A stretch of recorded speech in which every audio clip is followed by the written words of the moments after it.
Recording in progress.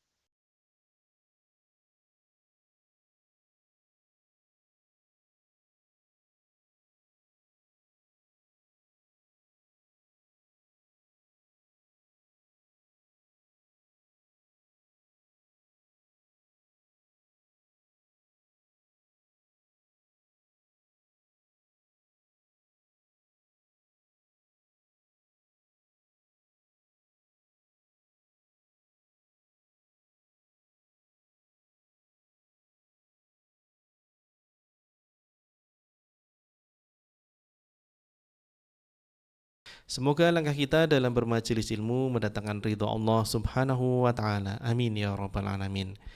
Tidak lupa salawat serta salam semoga selalu tercurahkan kepada junjungan kita Nabi Muhammad sallallahu alaihi wasallam beserta seluruh keluarga, para sahabat dan seluruh pengikutnya sampai hari kiamat nanti. Bapak Ibu majelis sahabat cinta yang dirahmati Allah, insyaallah pada pagi hari ini kita akan melanjutkan kajian tafsir Al-Quran bersama guru kita Habib Muhammad Haidar Assegaf, dan hari ini pembahasan tentang surah Ali Imran ayat 48. Mari kita mulai majelis kita dengan membaca doa niat ta'lim bersama-sama. Bismillahirrahmanirrahim. Alhamdulillahi rabbil alamin.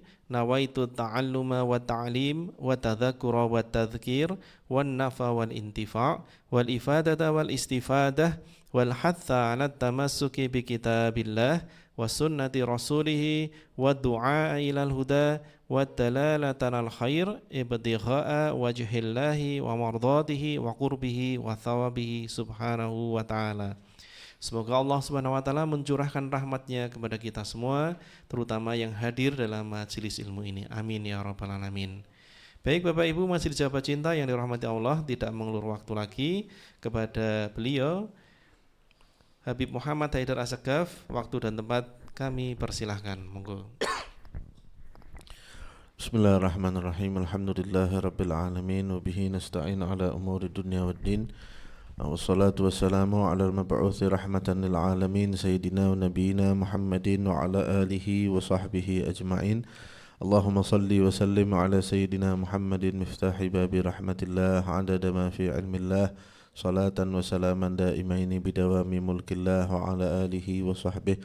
Rabbi syrah li sadri wa yassir li amri wahlul 'uqdatam min lisani yafqahu qawli wasaddid lisani wahdi qalbi bihaqqi sayyidina Muhammadin sallallahu alaihi wa alihi wasallam. Alhamdulillah, kita bersyukur pada Allah Subhanahu wa taala yang terus memberikan rahmat kepada kita semuanya sehingga kita bisa kembali bertemu berkumpul di tempat yang insyaallah selalu diberkahi oleh Allah Subhanahu wa taala ini untuk melanjutkan kajian tafsir Al-Qur'an kita. Hari ini kita masuk di ayat yang ke-48. Sekedar untuk mengingatkan apa yang kita bahas kemarin. Kita masih membahas mengenai Siti Maryam dan Nabi Allah Isa alaihissalam. Kita kemarin melakukan pembahasan pada ayat-ayat yang menceritakan ketika Allah Subhanahu wa taala mengutus malaikat kemudian mengabarkan kepada Siti Maryam bahwa Siti Maryam akan memiliki seorang anak. Siti Maryam mendengarkan kabar itu. Siti Maryam kemudian mengatakan kepada malaikatnya yaitu Jibril alaihissalam, gimana saya bisa punya anak padahal saya enggak pernah disentuh oleh manusia, artinya enggak pernah menikah, belum menikah dan tidak pernah melakukan hubungan suami istri. Jibril melalui perintah Allah kemudian mengatakan kepada Siti Maryam, ya begitulah kalau Allah menginginkan sesuatu, Allah tinggal mengatakan kun maka itu terjadi, ya. Kita sudah jelaskan mengenai kun fayakun dan lain sebagainya. Kemudian di dalam ayat yang sekarang mau kita bahas ayat ke-48, Allah memberikan lanjutan informasi kepada Siti Maryam mengenai anak yang akan beliau lahirkan ini, ya. Kalau kemarin sudah ada beberapa sebetulnya sifat-sifat yang diberitahukan oleh Allah Subhanahu wa taala, ini dilanjutkan oleh Allah. Jadi seakan-akan Siti Maryam ketika mendengarkan kabar itu, Siti Maryam itu menyela ucapannya malaikat Jibril. Jadi malaikat Jibril ini sebetulnya ngasih informasinya belum selesai. Tapi ketika Siti Maryam dengar informasi bahwa dia akan punya anak, karena kaget dengan informasi itu, Kemudian disela ucapannya malaikat Jibril dengan pertanyaan itu. Kenapa? Gimana saya bisa punya anak? Padahal saya nggak pernah disentuh oleh laki-laki dan lain sebagainya. Setelah itu dilanjutkan informasinya oleh malaikat Jibril. Kata Allah, A'udzubillahi minasyaitonirrajim wa yu'allimuhul kitaba wal hikmata wat taurata wal injil. Dan dia Allah Subhanahu wa taala akan mengajarkan kepadanya, kepada anak yang akan kamu lahirkan ini, Alkitab wal hikmata wat taurata wal injil. Nah, ini yang kemudian ulama bahas panjang lebar ini ya. Pertama, apa yang dimaksud dengan kitab? Jadi Allah mengajarkan kepadanya, kepada Isa yang akan dilahirkan oleh Siti Maryam ini Alkitab. Nah, sebagian ulama ada yang menafsiri Alkitab itu artinya kitab-kitab yang diturunkan oleh Allah Subhanahu wa taala sebelum Nabi Isa. Ya. Nah, kemudian jadi informasi yang ada di dalam Taurat, kemudian suhufnya Nabi Ibrahim, Zabur dan lain sebagainya. Tapi kebanyakan ahli tafsir berdasarkan riwayat diantaranya dari Sayyidina Abdullah bin Abbas bahwa kitab yang dimaksud itu adalah Allah akan mengajarkan dia menulis. Jadi Nabi Isa alaihissalam itu diajari oleh Allah Subhanahu wa taala atau diberi ilmu oleh Allah Subhanahu wa taala untuk bisa menulis ya. Nah, dan bahkan ada yang mengatakan Nabi Isa itu adalah yang paling bagus tulisannya, orang yang paling bagus tulisannya di zaman itu. Kemudian al-hikmah itu diantaranya Imam Ar-Razi menafsirkan al-hikmah itu Allah mengajarkan berbagai pengetahuan ilmu plus pengetahuan itu mencakup cara mengatur akhlak, mendidik akhlak ini menjadi akhlak yang baik. Jadi enggak hanya pengetahuan yang sifatnya akliyah, ilmu akal, tapi juga pengetahuan yang sifatnya batin. Gimana menyucikan hati, mendidik akhlak dan lain sebagainya. Nah, karena ketika kita punya ilmu, kemudian ilmu itu diamalkan, amalnya ini dengan cara yang benar, yaitu dengan akhlak yang baik, hati yang bersih. Ini keseluruhan ini semua namanya hikmah. Kalau kita cuma punya ilmu nggak diamalkan, atau punya ilmu diamalkan tapi akhlaknya nggak baik, kemudian hawa nafsunya nggak dididik dan lain sebagainya, ini belum hikmah ini namanya. Ya. Jadi ketika Allah mengatakan Allah ajarkan hikmah kepada Nabi Isa, artinya Allah kasih ilmu kepada Nabi Isa. Plus Allah kasih kemampuan Nabi Isa untuk mengamalkan ilmunya. Kemudian di saat yang sama Allah jadikan Nabi Isa itu orang yang bisa memperbaiki akhlaknya, mendidik nafsunya, menundukkan hawa nafsunya dan lain sebagainya. Ini kumpulan ini semua namanya hikmah sekarang. Nah, itu dimiliki oleh Nabi Allah Isa alaihissalam. Kemudian wat taurata wal injil. Kemudian Allah ajarkan kepada Nabi Isa mengenai isi kitab Taurat, kitab yang diturunkan kepada Nabi Allah Musa alaihissalam. Itu diajarkan kepada Nabi Isa karena objek dakwahnya Nabi Isa itu juga adalah Bani Israel, ya, keturunannya orang-orang yang dulu didakwahi oleh Nabi Allah Musa alaihissalam. Sehingga syariat yang berlaku di saat itu masih syariatnya Nabi Musa alaihissalam. Sehingga Nabi Allah Isa ketika mau berdakwah kepada Bani Israel yang memegang syariatnya Nabi Musa, tentunya Nabi Allah Isa harus tahu dong apa isinya syariat Nabi Musa. Karena di ayat yang selanjutnya nanti kita akan lihat apa sih yang akan dilakukan oleh Nabi Isa ini terhadap syariatnya Nabi Musa, ya. Wal Injil, kemudian Allah Subhanahu wa taala berikan Injil kepada Nabi Allah Isa. Kata Imam Ar-Razi, orang itu kalau mau mengerti firman Allah, dia paling enggak harus punya dua hal ini. Dia harus punya kemampuan bahasa yang baik. Itu diwakili dalam ayat ini wa yu'allimuhul kitaba. Oleh Allah Nabi Isa itu diajari untuk menulis, artinya punya kemampuan bahasa yang baik. Karena bisa menulis berarti dia punya ilmu. Dan juga harus punya hikmah. Orangnya itu harus alim tapi juga orangnya harus akhlaknya baik. Juga harus hatinya bersih. Kalau sudah dua ini punya, dia punya ilmu, punya hati bersih, punya akhlak baik, baru kemudian wat Taurata wal Injil, dia akan diizinkan oleh Allah untuk mendapatkan rahasia-rahasia yang ada di dalam firman-firman Allah Subhanahu wa ta'ala.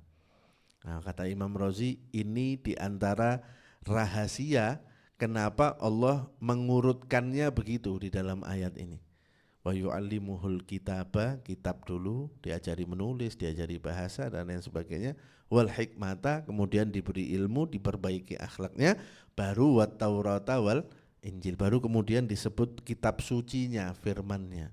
Karena sekali lagi orang butuh ilmu, tapi di saat yang sama juga butuh hati yang bersih untuk dia bisa memahami firman-firman Allah Subhanahu wa ta'ala, ya. Jadi nggak bisa orang kalau misalnya mau ngerti, mau menafsirkan Al-Quran tapi nggak pakai ilmu, kan nggak bisa juga, ya. Nah, bahkan ada ancaman dari Nabi bagi orang-orang yang menafsiri Al-Quran dengan pikirannya sendiri, artinya tanpa berdasarkan ilmu. Kemampuan bahasa nggak punya padahal Al-Qurannya berbahasa Arab. Kemampuan untuk membaca kitab-kitab berbahasa Arab juga nggak bisa juga, padahal kitab-kitab tafsir rata-rata ditulis dalam bahasa Arab dan lain sebagainya. Jadi butuh paket yang lengkap ini baru kemudian bisa memahami atau mendapatkan sir atau rahasia dari firman Allah Subhanahu wa ta'ala, ya. Kemudian lanjutkan wa rasulan ila bani Israila. Nah, nanti anak yang mau dilahirkan oleh Maryam ini juga akan menjadi rasul yang diutus kepada Bani Israel. Jadi cakupan dakwahnya Nabi Isa itu mencakup Bani Israel. Nah, ketika Allah menyebutkan Bani Israel itu artinya semua Bani Israel. Sebab ada beberapa kelompok bahkan dari zaman dulu, ya. Allahu a'lam apakah masih ada yang menganut pemahaman ini atau enggak, mengatakan bahwa Nabi Isa itu enggak diutus untuk semua Bani Israel. Jadi umpama nih, kalau umpama kita permisilkan supaya mudah aja, misalnya Bani Israel itu punya kecamatan-kecamatan gitu misalnya, ya, atau punya suku-suku lagi di dalam Bani Israel. Lah Nabi Isa itu hanya untuk suku A dan B. Tapi yang C, D, seterusnya itu enggak. Ada yang punya pemahaman seperti itu. Ada lagi yang bilang bahkan Nabi Isa itu Rasul itu maknanya bukan diutus oleh Allah, tapi diutus oleh Nabi Musa katanya. Wah, ini lebih aneh lagi, ya. Jadi katanya di dalam sebagian pemahaman itu Nabi Musa ini ketika sebelum meninggal dia bilang dia akan punya utusan-utusan katanya. Nah, utusannya itu ada sekian-sekian, lah di antaranya itu adalah Isa ini. Tapi ini juga bukan pemahaman yang benar, ya. Pemahaman yang benar itu ini wa rasulan ila bani Israel, bahwa Isa anak yang dikandung oleh Maryam adalah rasul yang diutus oleh Allah Subhanahu wa taala kepada semua Bani Israel, semuanya. Apa yang disampaikan oleh oleh Isa kepada Bani Israel? Di antaranya anni qad ji'tukum bi ayatin mir rabbikum. Saya Isa ini yang kemudian diutus oleh Allah sebagai rasul, saya datang kepada kamu bawa bukti dari Tuhan kamu. Nah, bukti itu yang kita kenal dengan mukjizat, ya. Apa sih mukjizat itu? Mukjizat itu adalah kejadian luar biasa yang muncul dari para nabi untuk membuktikan kebenaran klaim mereka bahwa mereka adalah nabi dan rasul yang diutus Allah. Ulangi, ya, mukjizat itu adalah kejadian luar biasa yang muncul dari para nabi untuk membuktikan bahwa klaim mereka, yaitu mereka diutus oleh Allah, itu adalah benar. Nah, ciri khasnya mukjizat itu seenggaknya ada dua. Ciri khas mukjizat, ya. Ciri khas yang pertama, mukjizat itu disertai tantangan. Tantangan dari nabinya, ya. Jadi setelah Nabi itu mengeluarkan mukjizatnya, biasanya kemudian ada tantangannya. Ayo, bisa enggak kamu lakukan itu? Baik tantangan itu terucap ataupun tidak terucap ya. Dan yang kedua, biasanya mukjizat itu mengikuti apa yang lagi viral di zaman itu. Nanti kita kasih contoh. Kemudian mukjizat itu dari akar kata mu'jiz. Mu'jiz itu artinya yang melemahkan. Sebab orang yang menantang para nabi, gak percaya dengan para rasul, ketika ditunjukkan mukjizat, kemudian disuruh mengeluarkan mukjizat yang sama, mereka ada yang bisa gak? Gak ada yang bisa, mereka lemah. Nah, mereka gak bisa melakukan mukjizat itu. Nah, tadi kita bilang bahwa mukjizat itu dia mengikuti yang lagi viral, yang lagi ngetren di zaman itu. Contoh, yang lagi viral di zamannya Nabi Musa itu adalah sihir. Nah, makanya mukjizatnya Nabi Musa itu mirip-mirip sihir. Tongkat nih kayu dilempar berubah jadi ular. Kan kayak sihir itu kan. Kemudian tangan dimasukkan ke dalam saku, keluar tangannya bercahaya. Itu kan juga kayak sihir. Nah, karena yang lagi viral di zamannya Nabi Musa itu sihir. Makanya ketika Fir'aun mau ngadu Nabi Musa diadu sama siapa? Penyihir, ya kan? Nah, sama-sama, ini kalau ini Musa sihir nih pasti, tongkat bisa berubah jadi ular. Ayo kamu kan penyihir, kamu pasti bisa kalahkan dia. Tapi bedanya kalau sihir itu kata Allah dalam Al-Quran, itu dia cuma memanipulasi pandangan mata orang aja. Ketika penyihir itu ngelempar tali, ya itu tetap tali sebetulnya, tapi dia memanipulasi pandangan orang-orang yang nonton saat itu, talinya kelihatannya jadi ular. Sedangkan Nabi Musa kalau ngelempar tongkat, tongkatnya beneran berubah jadi ular. Makanya yang pertama kali beriman sama Nabi Musa siapa? Penyihirnya dulu kan. Kenapa? Karena penyihirnya tahu ini bukan sihir nih. Kalau yang saya lakukan itu sihir, tapi ini ularnya Musa, ini ular beneran hidup ularnya. Bukan kayak saya lempar tali kemudian memanipulasi pandangannya orang lain. Enggak. Makanya begitu Nabi Musa lempar tongkatnya berubah jadi ular, ularnya makan tali-talinya penyihir tadi, penyihirnya langsung beriman. Nah, itu yang lagi viral di zaman itu adalah sihir, ya. Kalau di zaman Nabi Isa yang lagi viral itu adalah pengobatan. Nah, yang lagi viral itu adalah pengobatan. Makanya nanti kita akan lihat hampir semua mukjizat Nabi Isa yang disebut di dalam ayat ini rata-rata urusannya sama pengobatan. Oke. Tadi Nabi Isa bilang, saya datang kepada kamu wahai Bani Israel sebagai seorang rasul dan saya bawa bukti, bawa mukjizat. Karena kalau enggak bawa mukjizat belum tentu orang percaya, ya. Apa mukjizatnya Nabi Isa? Di antaranya anni akhluqu lakum minatin kahai'atit thairi fa anfukhu fihi fayakunu thairan biiznillah. Saya bisa buatkan kepada kamu dari tanah ini saya bentuk seperti burung. Saya bentuk seperti burung. Fa anfukhu fihi, kemudian saya tiup. Ini tadi ini apa ya bahasa Indonesianya ya? Yang kayak burung ini tadi, ya. Kerangkanya ini ya, tapi belum dari tanah ya. Jadi cuma dari tanah aja. Fa anfukhu fihi, saya tiup itu fayakunu thairan biiznillah. Nah, tiba-tiba dia menjadi burung hidup dengan izin Allah Subhanahu wa taala. Oke, sekarang kita bahas dulu. Yang pertama, anni akhluqu. Kalau kita dalam bahasa Indonesia biasanya kata khalaqa itu diterjemahkan dengan menciptakan, ya. Kayak Allah itu khaliq, pencipta, kita ini makhluk, kan gitu. Makhluk itu artinya yang diciptakan. Tapi apakah yang dimaksud anni akhluqu lakum, saya menciptakan untuk kalian? Enggak. Nah, karena kalau menciptakan itu Allah Subhanahu wa taala. Dalam bahasa Arab kata khalaqa itu maknanya diantaranya membentuk dan menyusun. Nah, makanya kata Nabi Isa, akhluqu lakum minat-tini kahai'atit toiri. Saya ini membentuk dan menyusun untuk kamu dari tanah ini bentuk seperti burung. Jadi bukan menciptakan burung loh ya.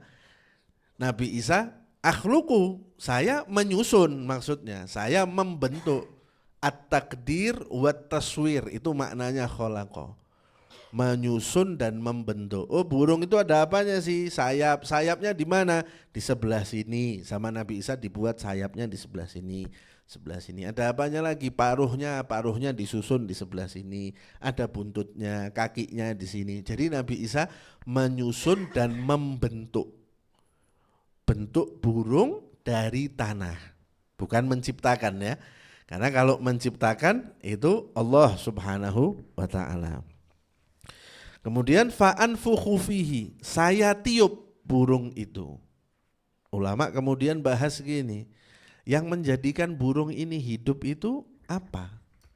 Apakah tiupannya Nabi Isa atau kehendak Allah yang bersamaan dengan tiupannya Nabi Isa? Nah, kalau kita bilang tiupannya Nabi Isa, berarti yang istimewa itu tiupannya Nabi Isa, ya. Tapi apakah berarti Nabi Isa kalau niup apa-apa terus hidup? Enggak juga kan? Nah, berarti yang istimewa itu bukan tiupannya Nabi Isa, tapi yang menjadikan burung ini hidup adalah kehendak Allah menciptakan kehidupan pada burung itu bersamaan dengan tiupannya Nabi Isa. Saya ulangi. Burung ini hidup dengan apa? Dengan tiupannya Nabi Isa atau dengan kehendak Allah untuk menghidupkan burung ini, dan kehendak itu bersamaan dengan tiupannya Nabi Isa. Yang pertama atau yang kedua? Yang kedua. Gitu ya. Nah, jadi yang menghidupkan siapa? Allah tetap. Yang memberi kehidupannya tetap Allah. Tapi kehidupan itu diberikan kepada si burung bersamaan dengan tiupannya Nabi Isa. Nah, itu keyakinan kita Ahlus Sunnah wal Jamaah itu begitu. Jadi kita ini meyakini semua yang terjadi itu ya dengan kehendak Allah. Kalau Allah enggak berkehendak ya enggak terjadi, kan begitu.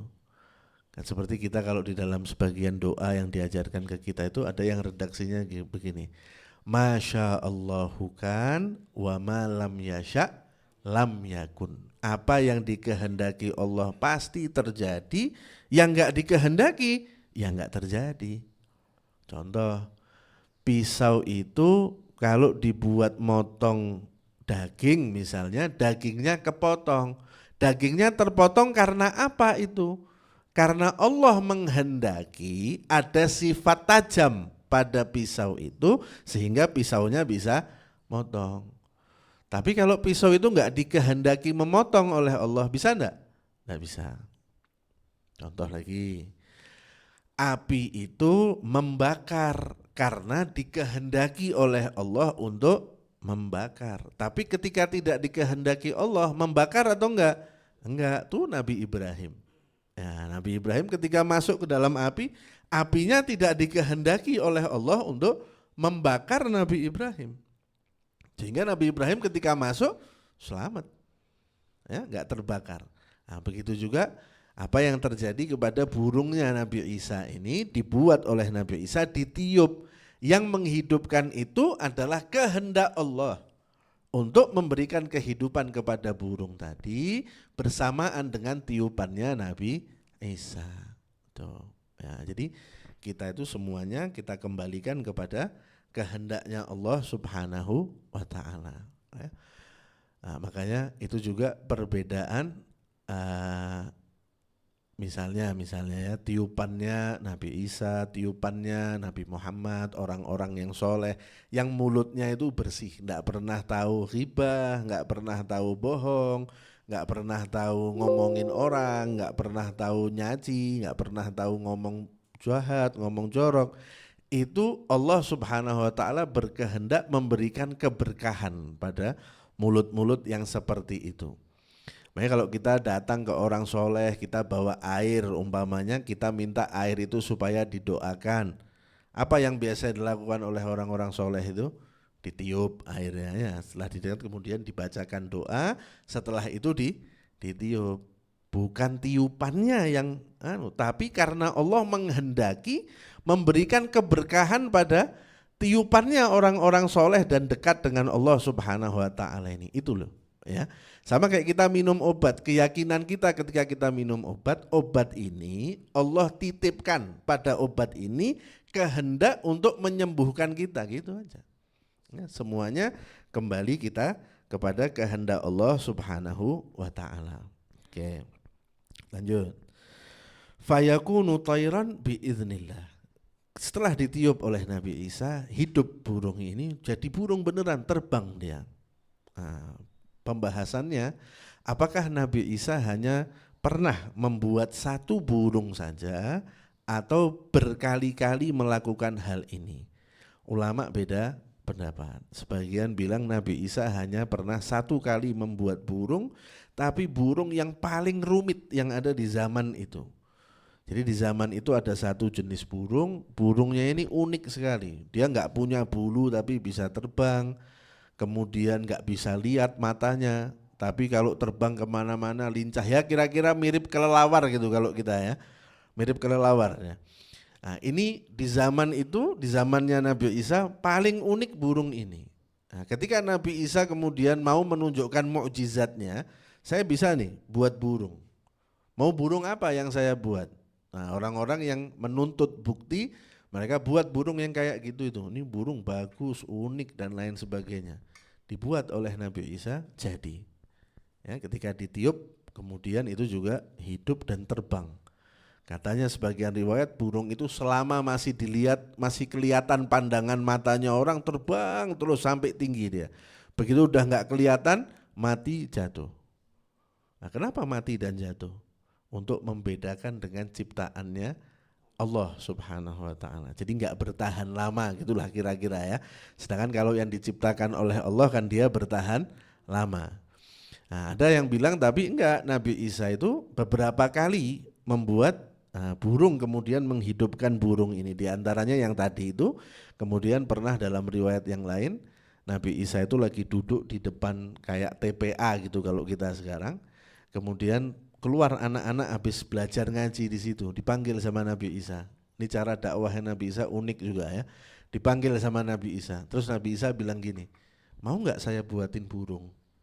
Loh, emang kamu bisa buat burung? Nah, terus Nabi Isa ngambil tanah, dibentuk seperti burung, ditiup, hidup burungnya. Anak-anak lihat kejadian itu, kira-kira reaksinya gimana? Wah, heboh langsung kan. Pulang ke rumahnya cerita sama ibu bapaknya, orang sekampung semua diceritakan, saya tadi ketemu orang bisa buat burung. Akhirnya kan semua penasaran sama Nabi Isa. Nah, kemudian Nabi Isa masuk untuk dakwah di situ. Jadi beberapa kali, ada menurut riwayat beberapa kali Nabi Isa membuat burung seperti itu ya. Kemudian biiznillah, tapi itu jadi hidup, jadi burung dengan izin Allah. Nanti kita akan lihat dua mukjizat yang disebutkan setelahnya, itu Nabi Isa enggak pakai kata-kata biiznillah. Tapi mukjizat berikutnya yang disebut lagi pakai biiznillah lagi. Nanti kita bahas ketika itu sekalian ya. Kita lanjut dulu. Jadi mukjizat yang pertama, Nabi Isa bisa membuat seperti burung, kerangka burung begitu, ditiup kemudian dengan izin Allah burungnya hidup. Wa ubriul akmaha, dan saya menyembuhkan al-akmah. Al-akmah itu orang yang buta dari lahir. Nah, kalau dia pernah melihat kemudian buta terus disembuhkan, itu juga istimewa, tapi nilainya kayak kurang istimewa ya. Keistimewaannya berkurang. Kenapa? Nah, ini sudah pernah lihat kok sebelumnya. Tapi kalau akmah itu buta dari lahir, jadi nggak pernah ada sedetik pun di dalam hidupnya dia yang dia pernah ngelihat. Itu sama Nabi Musa bisa disembuhkan untuk bisa lihat kemudian. Nah, ini yang kita bilang tadi, yang lagi viral di zamannya Nabi Nabi Isa itu adalah pengobatan. Makanya di antaranya mukjizatnya Nabi Isa berkaitan dengan pengobatan. Saya bisa menyembuhkan orang yang buta dari lahir. Menurut sebagian ahli bahasa, al-akmah itu adalah orang yang matanya sebelah ini dia tertutup dan gak ada bola matanya. Ini bisa disembuhkan sama Nabi Isa, jadi bisa melihat orang ini. Ada lagi yang bilang enggak, ada bola matanya tapi enggak ada retinanya. Jadi enggak bisa lihat, tetap sama aja ya. Nah, ini sama Nabi Isa bisa disembuhkan sehingga ada retinanya, akhirnya bisa lihat lagi dia. Ala kulli hal, Nabi Isa menyembuhkan orang yang buta, yang kebutaannya itu enggak bisa disembuhkan oleh kedokteran di saat itu. Ya. Kemudian wal abroso, dan saya juga menyembuhkan orang yang sakit kulit, sakit lepra. Abros itu sakit yang sampai kulitnya itu nanti bisa lepas-lepas gitu ya. Jadi enggak tahu kalau bahasa Indonesia itu penyakit apa? Kusta betul ya, kayak gitu ya, sampai kulitnya itu bisa lepas-lepas. Itu di zaman itu kedokteran maju di zaman Nabi Isa, tapi belum bisa sampai menyembuhkan penyakit itu. Nabi Isa bisa menyembuhkan itu ya. Wa uhyil mauta, dan saya menghidupkan orang yang mati biiznillah, dengan izin Allah. Nah, ini muncul lagi biiznillah di sini nih. Ya, jadi mukjizat yang pertama disebut Nabi Isa menghidupkan burung, membuat burung, kemudian burungnya jadi hidup biiznillah, dengan izin Allah. Menyembuhkan orang buta, menyembuhkan orang yang sakit kusta, dan menghidupkan orang mati biiznillah. Muncul lagi biiznillah di situ. Tapi ketika menyebut menyembuhkan orang buta dan orang kusta pakai biiznillah atau enggak? Enggak. Nah, bukan berarti menyembuhkannya tanpa izin Allah, bukan loh ya. Tetap semuanya terjadi dengan izin Allah. Tapi kenapa di yang pertama ketika membuat burung dan menghidupkan orang mati kok pakai disebut biiznillah? Kenapa? Karena dua hal ini rawan menjadikan orang menganggap Nabi Isa sebagai Tuhan. Ya. Oke, kedokteran maju, tapi kedokteran mana yang bisa menghidupkan orang mati? Tidak ada. Yang bisa menghidupkan orang mati adalah Tuhan. Oke, kedokteran maju, tapi kedokteran mana yang bisa ngasih nyawa kepada burung yang dibuat dari tanah itu? Tidak ada. Yang bisa menghidupkan itu hanya Tuhan. Nah, sehingga dua hal ini karena beresiko menjadikan Nabi Isa itu dianggap Tuhan, oleh Nabi Isa ditegaskan bahwa ini biiznillah, dengan izin Allah. Nyembuhkan orang buta, nyembuhkan orang kusta juga biiznillah, tapi tidak berpotensi menganggap dia sebagai Tuhan. Sedangkan dua yang ini, waduh, ini hanya bisa dikerjakan oleh Tuhan ini. Sehingga khawatir orang nanti, dan itu terjadi juga kan ya, menganggap Nabi Isa akhirnya sebagai Tuhan. Makanya buru-buru oleh Nabi Isa ditambahi, ditegaskan, ini biiznillah, yang ini juga biiznillah. Jadi bukan saya ini, saya cuma dikasih titipan aja sama Allah. Saya hanya dikasih kemampuan aja, Allah berkehendak aja menjadikan saya sebagai wasilah untuk menghidupkan orang yang udah mati. Tuh, jadi semuanya biiznillah. Nah, terkait menghidupkan orang yang sudah mati ini, para ulama tafsir juga karena banyak riwayat ya, itu kemudian berbeda pendapat berapa orang yang dihidupkan oleh Nabi Isa, kemudian apakah orang yang dihidupkan oleh Nabi Isa itu lanjut hidup seterusnya atau hidup sebentar kemudian mati lagi atau tidak. Tapi pendapat yang paling populer adalah Nabi Isa menghidupkan banyak orang yang sudah mati. Ya, yang sampai riwayatnya setidaknya ada 4-5 orang, di antaranya adalah temannya Nabi Isa.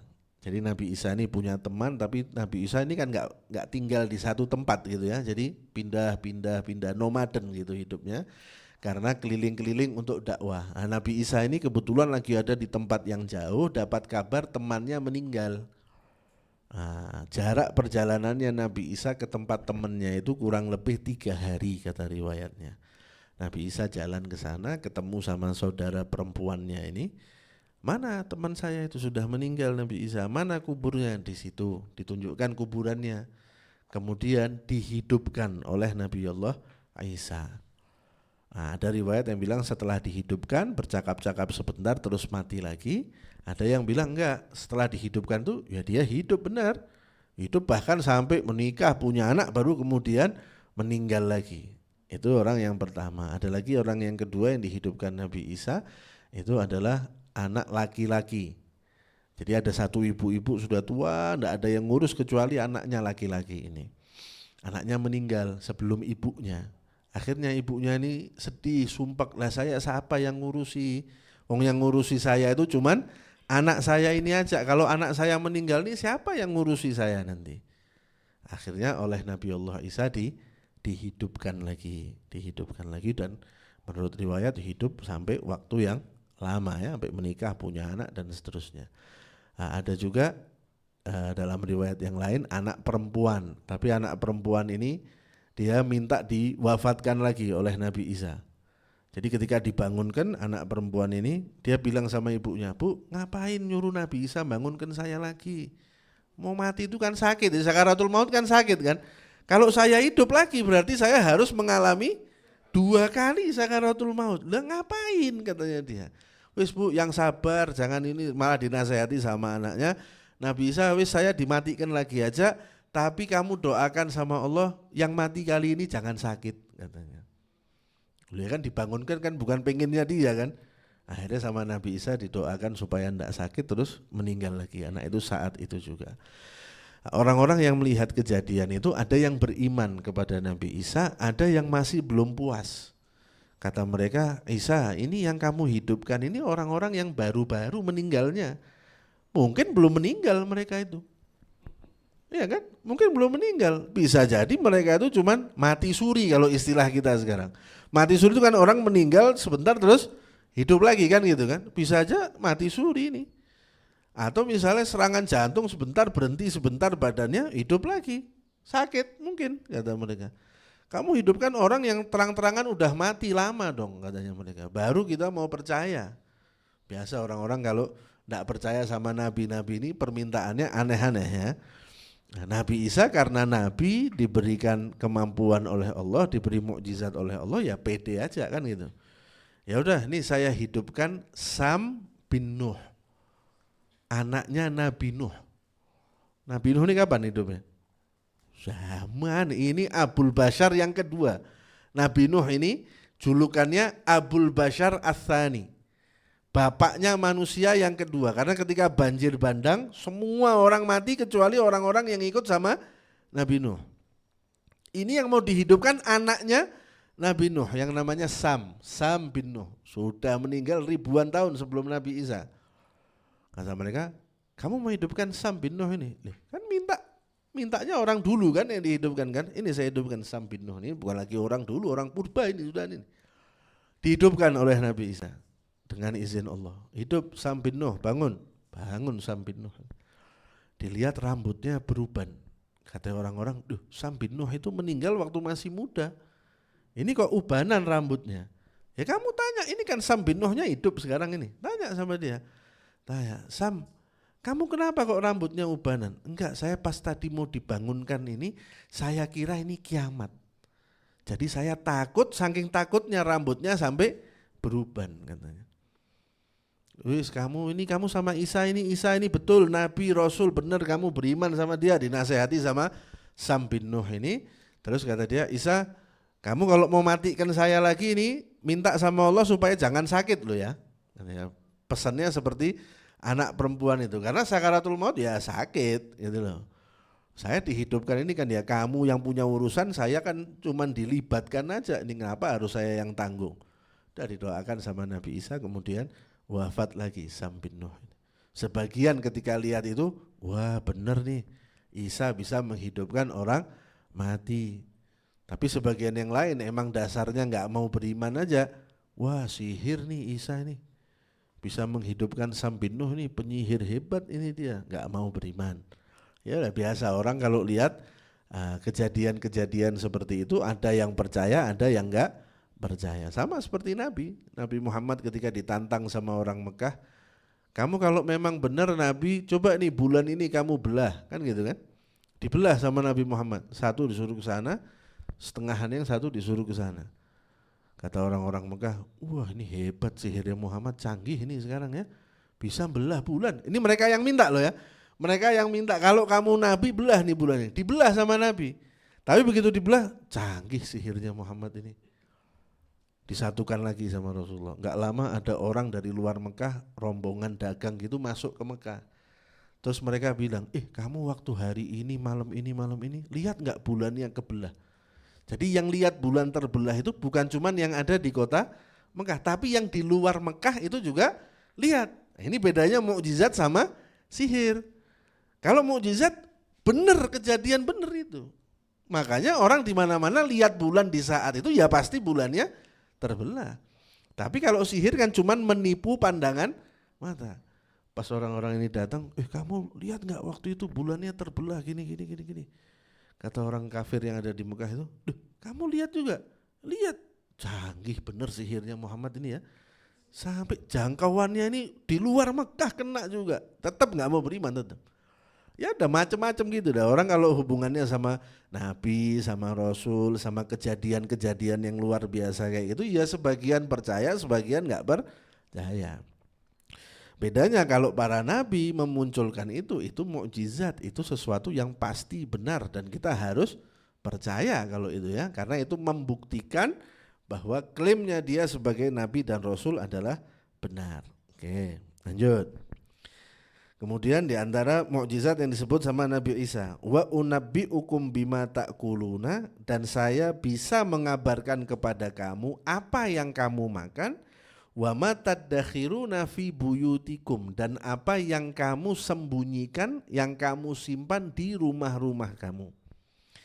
Jadi ada sebagian riwayat mengenai penafsiran ayat ini. Riwayat yang pertama, Nabi Isa sudah punya kemampuan untuk mengabarkan apa yang dimakan dan apa yang disembunyikan orang itu sejak masih kecil.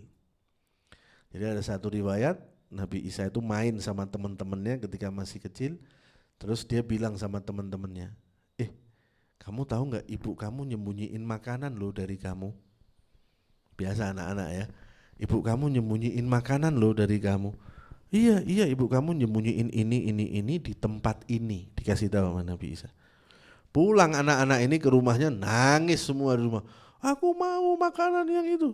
Nggak ada ini ibu sembunyiin di sini. Siapa yang kasih tahu kamu? Isa, katanya dia, anaknya Maryam ini. Dah besok nggak boleh lagi main sama Isa. Nabi Isa besok keluar rumah, loh kok nggak ada teman-temannya.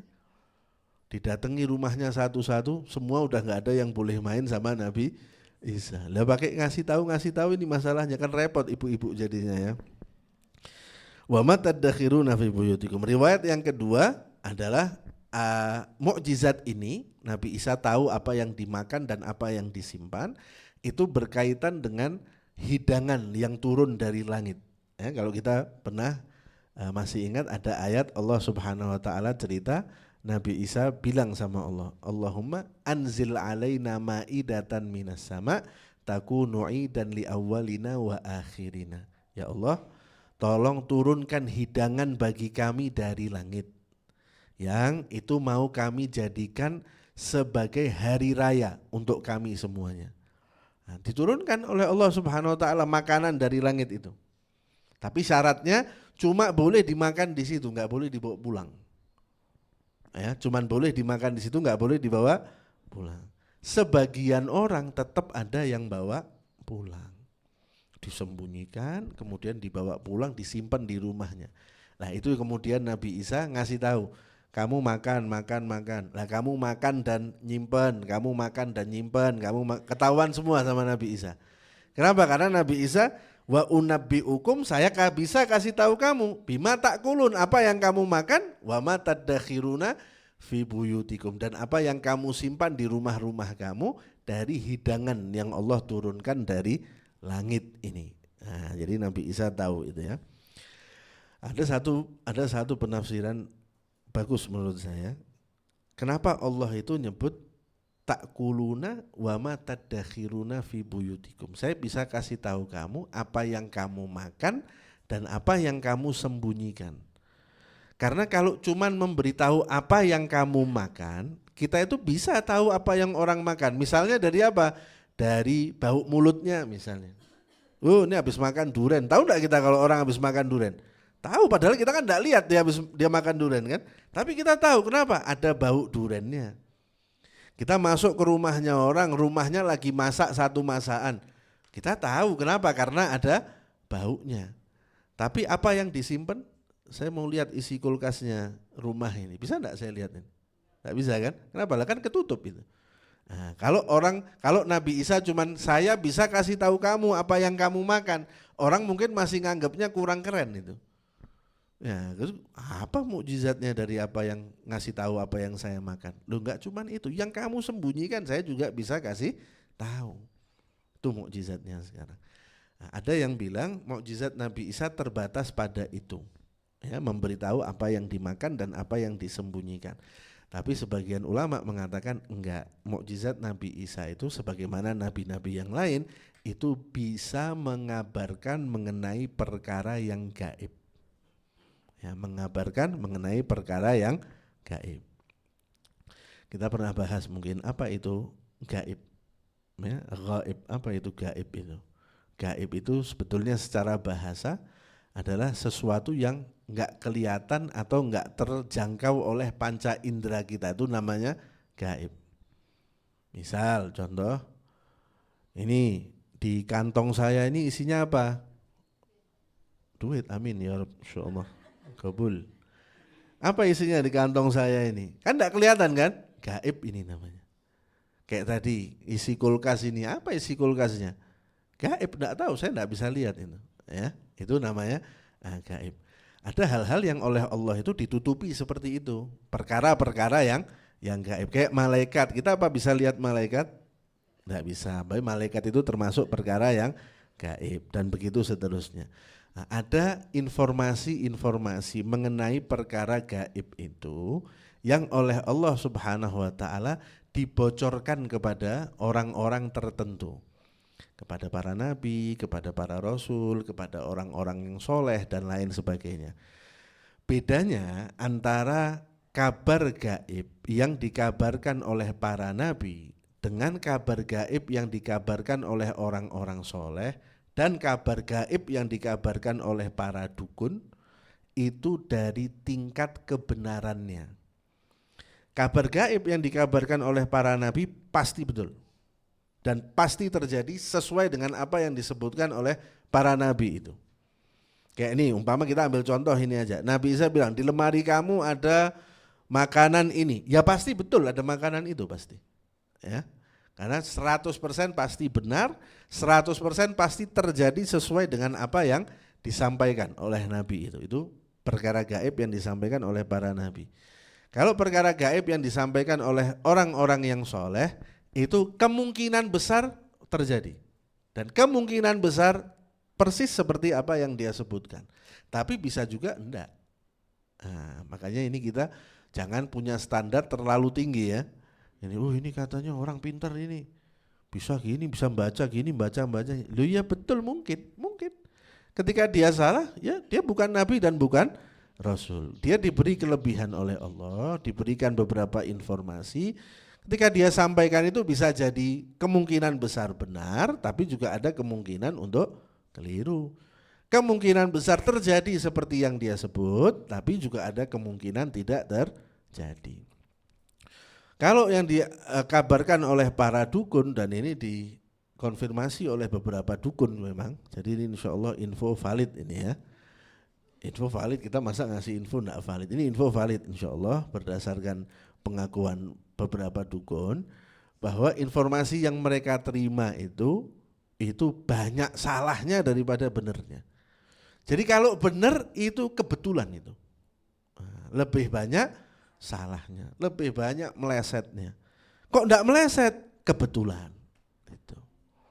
Kenapa? Karena dulu kalau kita lihat di Al-Quran, di tafsir, kemudian di hadis-hadis dan lain sebagainya, dulu itu jin-jin ini yang biasa kerjasama sama dukun-dukun ini, mereka itu bisa naik ke langit, kemudian nguping apa omongannya malaikat, iya nih Allah mau nakdirin ini terjadi nih, mau ada ini nih. Nah, itu disampaikan ke dukun-dukun itu. Tapi ketika Nabi Muhammad SAW lahir, akses itu ditutup oleh Allah. Jadi nggak ada jin bisa nguping ini lagi, sudah nggak ada. Bahkan kata Allah kalau ada yang nyoba naik nguping, oleh Allah akan ditembakkan panah-panah, tombak-tombak dari api, kata Allah. Habis jadi. Nah, makanya itu informasinya hampir 100% keliru. Hampir 100% meleset. Kok ada yang nggak meleset? Kebetulan. Tuh. Ya, paham ya? Nah, tapi kalau yang disampaikan oleh para nabi 100% benar, 100% pasti terjadi karena itu dari ilham, dari ilham. Inna fi dzalika laayatan lakum in kuntum mu'minin. Nah, sebetulnya kata Nabi Isa, sesungguhnya semua yang saya sebut ini, mukjizat-mukjizat tadi itu sudah cukup menjadi bukti bagi kamu kalau kamu itu beriman. Karena gini, di antara cara kita mengetahui kebenaran para nabi itu adalah melalui mukjizat ini. Ketika mereka bilang saya diutus sama Allah dan Allah memberikan bukti ini, dan bukti itu terjadi persis seperti yang mereka ucapkan, otomatis ini secara logis ya, secara logis otomatis kesimpulannya berarti para nabi itu benar. Itu. Kalau kamu beriman, kalau kamu punya hati yang terbuka untuk menerima hidayah, setelah kamu lihat semua bukti ini, harusnya kamu beriman kepada Allah. Udah cukup untuk itu dijadikan sebagai bukti. Makanya kan pasti ada tantangannya, kita sebut tadi ya. Di antara definisinya mukjizat itu kejadian luar biasa, muncul dari para nabi, disertai dengan tantangan. Ayo kamu lakukan itu, bisa atau enggak? Sama kayak Nabi Muhammad SAW yang viral di zaman Nabi, orang Arab itu pandai dalam bahasa, dalam sastra dan lain sebagainya. Makanya mukjizatnya Nabi yang paling besar itu adalah Al-Quran. Kan kemudian ada tantangannya itu. Ayo dong kamu bikin kayak Al-Quran ini. Suruh bikin kayak Al-Quran semua. Gak bisa, bikin deh 10 surat. Gak bisa, bikin deh 1 surat yang terpendek dari Al-Quran. Inna a'toina tuh 3 ayat aja. Bikin deh 3 ayat kayak gitu. Gak usah sendiri-sendiri katanya Allah. Kerjasama semuanya rame-rame, manusianya, jinnya kerjasama. Bikin kayak Al-Quran itu. Ada tantangannya kan. Bisa atau enggak? Enggak bisa. Berarti menunjukkan apa yang diucapkan Nabi itu benar. Nah, ketika udah lihat mukjizat seperti itu, harusnya orang-orang itu beriman. Harusnya. Inna fi dzalika laayatan lakum in kuntum mu'minin. Udah cukup tuh sebagai bukti, udah cukup tuh sebagai tanda dari Allah Subhanahu wa taala untuk kamu kalau mau beriman. Kalau punya hati yang terbuka untuk menerima hidayah ya. Dan rata-rata seperti kita bilang tadi yang menerima mukjizat-mukjizat itu adalah orang-orang yang ngerti dengan itu. Kayak misalnya di zaman Nabi, orang-orang yang memang ahli sastra, ahli bahasa dan lain sebagainya, itu semua mengakui bahwa Al-Quran itu pasti bukan ucapannya manusia tuh. Bahkan yang paling ahli sastra di zaman itu seperti misalnya Al-Walid bin Mughirah dan lain sebagainya, ketika dia datang kepada Nabi, mau nyuruh Nabi untuk berhenti berdakwah, dia bilang, Muhammad coba kamu bacakan ayat-ayat yang kamu dapat tuh yang katanya firman Allah itu. Dibacakan sama Nabi, pulang Walid bin Mughirah ini ketemu teman-temannya. Teman-temannya pas lihat, waduh Walid bin Mughirah kena ini katanya. Ini waktu berangkat tadi mukanya pedenya luar biasa. Ketika pulang mukanya lain ini, lemes mukanya sekarang. Waduh, gimana Walid bin Mughirah? Ya saya ini, kata Walid bin Mughirah, saya ini orang yang paling ngerti soal bahasa Arab. Di antara kamu semua, yang paling jago sastra itu saya. Yang paling ngerti bahasa Arab itu saya. Tapi saya kasih tahu ya, itu yang disebutkan sama Muhammad itu pasti bukan omongannya manusia itu, pasti bukan. Itu didengarkan enak, tambah didengar tambah enak katanya dia. Tidak seperti omongan manusia itu. Nah, terus gimana? Beriman kamu ini sama dia? Tidak, coba saya pikir dulu ya. Tetap tidak mau beriman, tapi biasa orang-orang gitu sudah, memang hatinya sudah ditutup ya sama Allah Subhanahu wa taala. Na'udzubillah ya. Coba saya pikir-pikir dulu. Itu sampai diceritakan Allah dalam Al-Qur'an itu. Ini sudah ketemu tapi malah mikir-mikir dulu. Ini soalnya kalau kita bilang ini penyair, ini bukan syair yang disebutkan Muhammad ini. Kalau kita bilang pendusta, ya Muhammad itu tidak pernah bohong. Kalau kita bilang penyihir gini, semua kemungkinan yang mau disematkan kepada Nabi ini, semua nggak ada yang pantas gitu loh. Jadi gimana ya, coba saya pikir-pikir dulu. Akhirnya udah kita bilang penyihir aja deh, katanya. Itu sampai diabadikan Allah di dalam Al-Qur'an ya. Kemudian lanjut lagi kita sedikit supaya motongnya enak ya nanti ya. Wa musaddiqan lima baina yadayya minat Taurah, dan saya ini kata Isa selain rasul kepada kamu, saya ini juga membenarkan apa yang ada di hadapan saya dari kitab Taurat, kitab yang diturunkan kepada Nabi Musa ya. Karena kita bilang tadi kan Allah mengajarkan Taurat juga kan kepada Nabi Isa ya. Saya membenarkan apa yang ada di dalam Taurat. Nah, artinya Nabi Isa mengakui bahwa semua yang ada di dalam Taurat, entah itu syariatnya, entah itu pelajarannya, entah itu ucapan hikmahnya dan lain sebagainya, semuanya itu benar dari Allah Subhanahu wa taala. Ada pendapat yang mengatakan bahwa musaddiqal lima baina yadayya minat Taurah itu membenarkan isi Taurat mengenai kedatangan saya. Jadi sebagian riwayat mengatakan udah ada kabar di dalam Taurat itu bahwa nanti akan datang seorang rasul, ciri-cirinya begini. Nah, ciri-cirinya itu sesuai dengan Nabi Isa alaihissalam.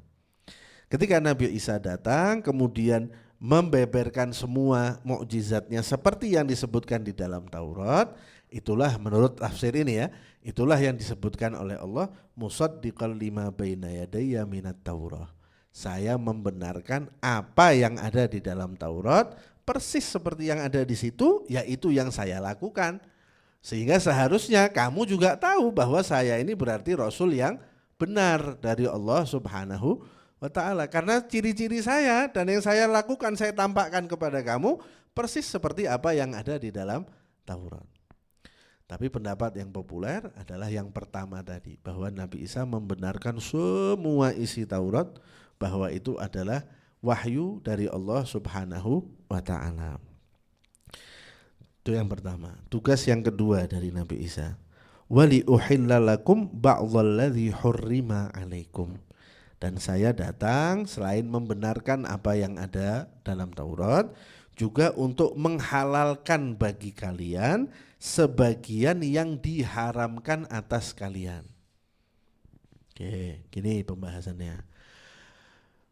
Ada orang bilang gini, loh, Nabi Isa tadi pertamanya kan bilang membenarkan semua isi Taurat. Tapi di kalimat berikutnya beliau juga menghalalkan sebagian yang diharamkan atas Bani Israel. Nah, ini kan kesannya seperti bertolak belakang ya. Kalau memang membenarkan, kenapa harus ada koreksi kan gitu kasarnya. Ketika ini Taurat nih isinya A haram, B haram, C haram, D haram, semuanya haram ini. Misalnya ada 10 yang haram umpamanya. Nabi Isa datang dari 10, yang 5 dihalalkan oleh Nabi Isa. Ada sebagian orang bilang kalau memang membenarkan, ya harusnya 10 yang haram ini ya dia tetap haram dong. Jangan ini 10 haram kemudian yang 5 dihalalkan, itu namanya enggak membenarkan katanya. Kita jawab beda antara membenarkan dengan merevisi. Jadi gini, ketika ini diturunkan kepada Nabi Musa, untuk orang-orang yang didakwahi oleh Nabi Musa, ini benar semua dari Allah nih. Saya enggak ada yang bilang ini Musa keliru. Harusnya yang poin nomor 3 ini enggak diharamkan untuk Bani Israel saat itu. Ngomong gitu enggak Nabi Isa? Enggak. kata Nabi Isa, semua yang ada di Taurat benar, semuanya benar. Dan saya percaya itu dan itu benar. Tapi untuk di zaman sekarang, untuk Bani Israel yang didakwahi oleh Nabi Isa, ini ada syariat baru nih dari Allah. Ya, dari 10 yang haram di Taurat ini yang 5 jadi halal, misalnya gitu. Tapi apakah itu berarti Taurat yang di zaman Nabi Musa salah? Tidak, benar tetap benar. Tapi ada keringanan untuk kamu di zaman sekarang nih, Bani Israel yang didakwahi Nabi Isa nih. Makanya ada kitab baru turun, kitab Injil untuk Nabi Isa. Nah, makanya kita kadang suka ada ungkapan gini. Sebetulnya semua nabi itu membawa agama yang sama, ya. Nabi Ibrahim itu ya agamanya Islam, Nabi Musa itu agamanya juga Islam, Nabi Isa itu juga Islam, Nabi Dawud Islam, Nabi ini Islam.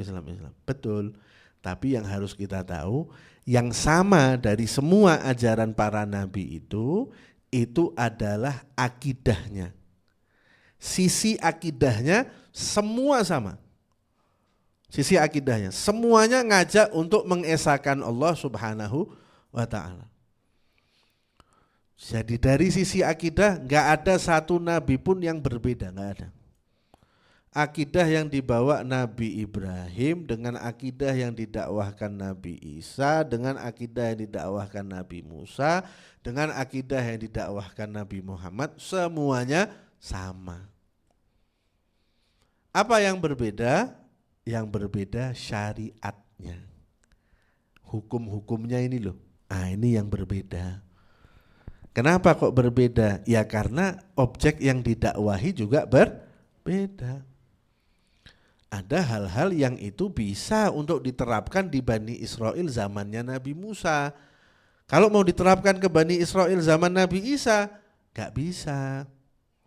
Dan orang itu semakin kesini kan semakin lemah. Jadi kan harus ada penyesuaian. Nah, Bani Israel di zaman Nabi Isa itu lebih lemah dibandingkan Bani Israel zaman Nabi Musa. Ini jaraknya 1000 tahun lebih. Ada ulama yang nyoba ngitung berapa jarak antara Nabi Musa dengan Nabi Isa berdasarkan dari jasadnya Fir'aun yang ditemukan di Laut Merah itu, yang diduga keras itu kan Fir'aun dari zaman Nabi Musa itu. Itu coba diteliti ini kira-kira meninggalnya di tahun berapa dan lain sebagainya. Itu sebagian ada yang bilang jaraknya 1200 tahun antara Nabi Musa dengan Nabi Isa. Ada lagi yang bilang 1900 tahun. Lah apa orang Bani Israel 1900 tahun yang lalu sama Bani Israelnya Nabi Isa saat itu apa sama? Lain. Makanya butuh syariat penyesuaian. Ini terlalu berat, sama Allah dikasih keringanan. Ini tadinya haram, ini jadi halal. Itu yang dilakukan oleh Nabi Isa. Nabi Muhammad datang juga melakukan hal yang sama. Ada syariat-syariat dari umat terdahulu yang itu enggak dipakai oleh Nabi. Ya, Nabi membuat syariat yang baru. Oleh Allah Subhanahu wa ta'ala diwahyukan syariat yang baru yang lebih mudah dan sesuai dengan umat yang didakwahi oleh Rasulullah Shallallahu alaihi wasallam. Dalam bahasa agama itu namanya nasakh. Nun, sin, kha, nasakh. Nasakh itu artinya mengangkat. Ya, bukan membatalkan ya, mengangkat. Mengangkat itu kayak tadi. Ini tadinya berstatus haram. Nah, status haram itu diangkat oleh Nabi Isa, sekarang statusnya jadi halal. Ini begini di zaman syariat terdahulu diangkat oleh Nabi Muhammad, statusnya jadi beda untuk umatnya di zaman sekarang. Contoh, saya kasih contoh. Kalau kita lihat peperangan misalnya, orang itu kalau perang di zaman dulu itu selesai perang, kan nanti kan musuhnya kalah, yang selamat pun sebagian kan kabur. Itu kan ada harta-harta yang kececeran di situ. Itu kalau umatnya Nabi, harta itu boleh dikumpulkan, dibagi-bagi. Allah di dalam Al-Quran itu sampai membuatkan susunannya. Yang ini dapat segini, yang ini dapat segini, itu untuk membagi harta rampasan perang. Tapi di umat-umat sebelum Nabi tidak boleh, haram hukumnya itu. Jadi ketika perang umpamanya terus ada harta-harta yang tersisa itu dikumpulkan jadi satu, nanti kesambar petir terbakar habis. Itu kata Nabi di dalam hadis ya. Tersambar petir kebakar habis. Kenapa? Tidak halal itu buat mereka. Harta rampasan perang untuk umat-umat dulu hukumnya haram. Tapi hukum itu dinasakh, diangkat. Yang tadinya haram untuk umat Nabi jadi halal. Contoh lagi, umat-umat terdahulu itu kalau bajunya kena najis itu nggak bisa cuman dibersihkan dengan air. Bagian yang kena najis itu harus dipotong. Bayangkan kita punya anak masih kecil-kecil, ya saben gendong ngompol potong dasternya, gendong ngompol potong compang-camping loh baju sak lemari kita semua. Lah itu diangkat untuk umat Nabi, dinasakh hukum itu. Diganti yang lebih mudah. Kalau kena najis tinggal dibersihkan dengan air. Tuh. Lagi, umat dulu kalau sholat itu harus di tempat ibadahnya mereka. Jadi sholat di rumah tidak sah. Di jalan, sholat di jalan tidak sah. Sedangkan kalau umat Nabi, kata Nabi, di mana aja kamu mendapati waktu sholat, sholat deh. Di masjid bagus, di rumah boleh, di mana-mana boleh. Diangkat hukum itu diganti dengan yang baru. Itu namanya nasakh.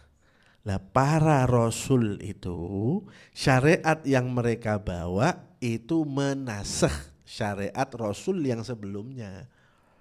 Itu juga yang dilakukan oleh Nabi Isa kepada syariatnya Nabi Musa.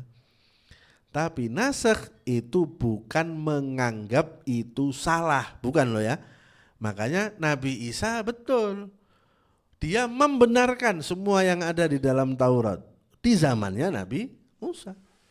Tapi untuk sekarang syariatnya ada syariat yang baru yang dibawa oleh Nabi Isa. Ini haram nih, sekarang halal. Ini enggak boleh, sekarang boleh, dan begitu seterusnya ya. Waji'tukum bi ayatin min rabbikum fattaqullaha wa ati'un. Dan saya ini datang kepada kalian membawa bukti dari Tuhan kalian. Diulangi lagi oleh Nabi Isa. Kenapa? Nabi Isa mau menegaskan benar-benar setidaknya dua hal. Yang pertama, itu mukjizat dari Allah menandakan saya benar. Dan yang kedua itu min rabbikum, dari Tuhan kamu. Jadi jangan kamu anggap saya melakukan itu karena saya yang Tuhan loh ya. Karena di antara mukjizatnya kan tadi ada yang beresiko difahami sebagai tindakan Tuhan. Menghidupkan orang mati dan memberi kehidupan dan lain sebagainya. Itu min rabbikum, dari Tuhan kamu. Tanda dari Tuhan kamu supaya kamu beriman sama dia. Fattaqullaha, maka bertakwalah kepada Allah. Takwa itu sebetulnya secara bahasa artinya berhati-hati. Bisa juga artinya menghindari. Bisa juga melindungi, bisa juga melindungi diri. Artinya fattaqullaha kalau kita mau artikan berhati-hatilah dari Allah. Maksudnya berhati-hati dari hukuman Allah. Jangan sampai kamu udah lihat mukjizat itu tapi kamu gak beriman. Hati-hati kamu dari azabnya Allah subhanahu wa ta'ala. Karena kamu udah lihat tuh mukjizat itu. Dan itu dari Allah subhanahu wa ta'ala. Hati-hati jangan sampai kamu gak beriman, gak membenarkan apa yang saya bawa dari Allah subhanahu wa ta'ala. Wa ati'un, dan taatilah saya. Lihat kan saya udah kasih mukjizat ini. Bukti bahwa apa yang saya sampaikan itu benar, bahwa ini dari Allah, saya benar Rasul dari Allah, saya enggak ngarang-ngarang, saya enggak bohong dan lain sebagainya. Taat deh sama saya. Apa sih yang diajarkan Nabi Isa itu? Ya suruh mentauhidkan Allah, suruh beriman sama Allah, ibadah dan lain sebagainya. Apa yang saya perintahkan, apa yang saya larang, kamu ikuti saya. Bukan karena sayanya Tuhan loh ya, tapi karena sayanya Rasul dari Allah subhanahu wa ta'ala. Di antara yang diperintahkan oleh Nabi Isa kepada Bani Israel saat itu adalah ayat setelahnya. Nah, kita insya Allah berhenti di sini ya. Innallaha rabbi wa rabbukum fa'buduhu. Sesungguhnya Allah itu Rabbi, Tuhan saya, wa rabbukum, dan Tuhan kamu. Fa'buduhu, maka sembahlah Dia. Siapa Dia itu? Allah Subhanahu wa ta'ala. Maka Nabi Isa pernah enggak ngomong maka sembahlah saya? Enggak pernah. Atau maka sembahlah Dia dan saya? Enggak pernah juga. Makanya nanti ada ayat juga di dalam Al-Quran ketika Allah itu tanya sama Nabi Isa, Isa, apa benar? Ini tapi Allah nanya itu bukan berarti Allah enggak tahu ya. Allah nanya itu untuk ngasih pelajaran ke kita. Isa, apa benar kamu bilang sama orang-orang sembahlah saya dan ibu saya selain Allah? Jadi kamu sembah Allah tapi sembah saya dan ibu saya juga ya. Apa benar kamu ngomong kayak gitu? Kata Nabi Isa, ya Allah, kalau saya ngomong gitu kamu pasti tahu. Dan kenyataannya saya tidak pernah bicara seperti itu. Apa yang diucapkan Nabi Isa justru sebaliknya. Yang dikatakan oleh Nabi Isa, innallaha rabbi wa rabbukum fa'buduhu. Loh, saya ini ya juga nyembahnya Allah. Saya ini ya juga Tuhannya adalah Allah. Kalau Allah itu Tuhan, berarti saya hanya seorang hamba, gitu loh. Berarti saya juga bukan Tuhan, sama kayak kamu. Saya manusia sama seperti kamu, hamba sama seperti kamu, punya kewajiban untuk menyembah Allah Subhanahu wa ta'ala. Ya. Jadi ini kandungan akidahnya, ayat-ayat yang kita baca dari kemarin ya, kandungan akidahnya ini banyak sekali ya, betul-betul luar biasa. Setelah Nabi Isa bilang innallaha rabbi wa rabbukum fa'buduhu, sembahlah Allah, Allah itu Tuhankah saya dan juga Tuhan kamu, maka sembahlah Dia. Hadza siratum mustaqim. Ini adalah jalan yang lurus, yang benar, yaitu mentauhidkan Allah, menyembah Allah Subhanahu wa ta'ala. Nah, kita ini kalau nanti bahas masalah menyembah, masalah Tuhan, itu kita kan tahu ada orang-orang yang saya ini enggak percaya Tuhan, saya enggak ada yang saya sembah. Ya, yang kita kenal dengan ateis dan lain sebagainya ya. Tapi kalau kita lihat di dalam Al-Quran, sebetulnya semua orang itu pasti punya Tuhan ya. Tapi Tuhan yang benar Allah ya. Tapi orang itu pasti punya Tuhan yang dia sembah. Punya sesembahan dia itu. Entah sesembahannya misalnya hawa nafsunya. Kata Allah di dalam Al-Quran, coba kamu lihat orang yang menjadikan hawa nafsunya sebagai Tuhannya. Ada orang mempertuhankan hawa nafsu. Ada orang mempertuhankan dunia. Kata Allah, kata Nabi di dalam hadis, ta'isa abdud dinar, ta'isa abdud dirham. Celaka hambanya dinar, celaka hambanya dirham. Apa yang dia sembah? Dinar dan dirham, dunia yang dia sembah. Punya Tuhan ini, punya Tuhan itu dan lain sebagainya.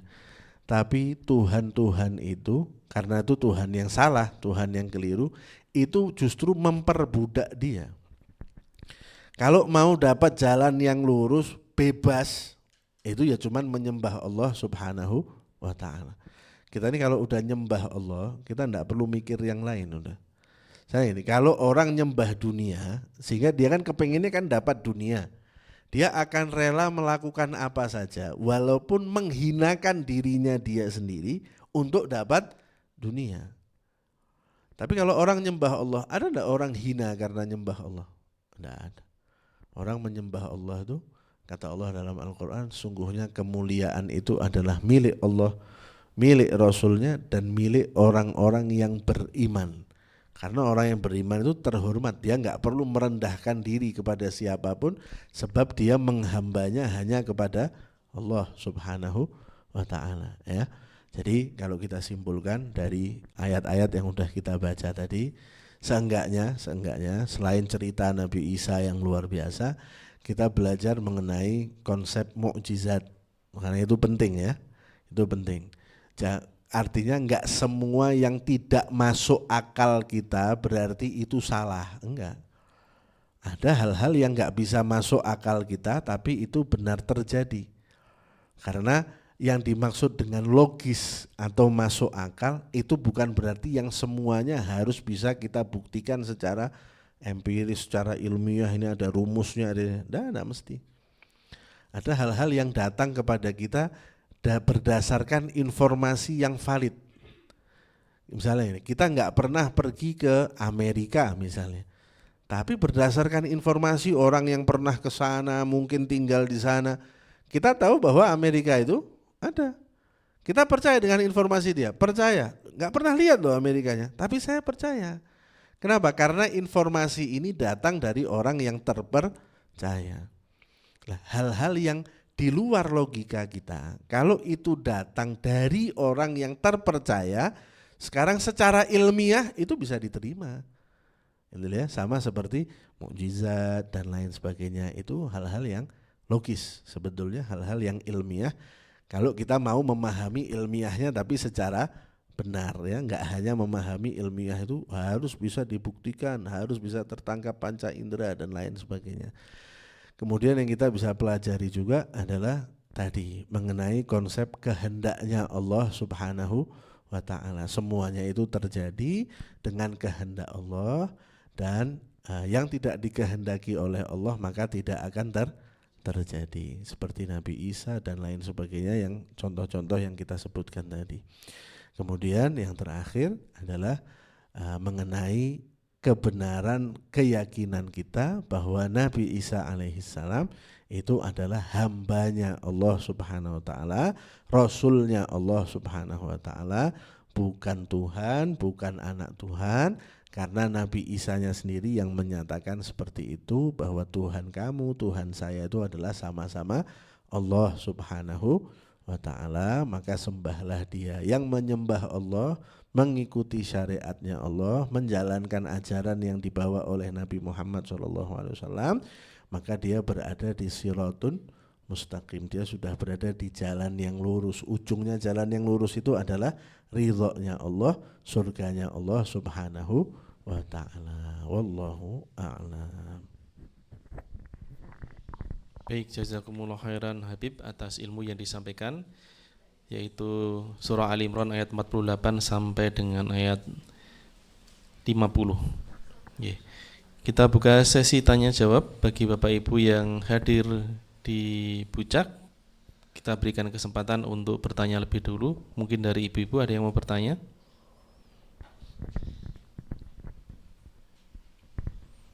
Ada? Jangan takut loh, boleh loh ya. Takut. Belum. Oh ada.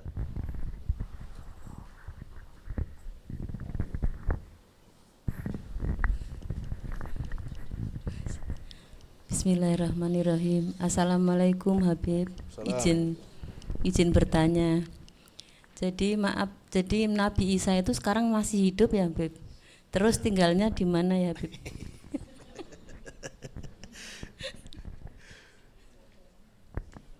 Terus udah itu aja Habib. Ya, siap. Makasih.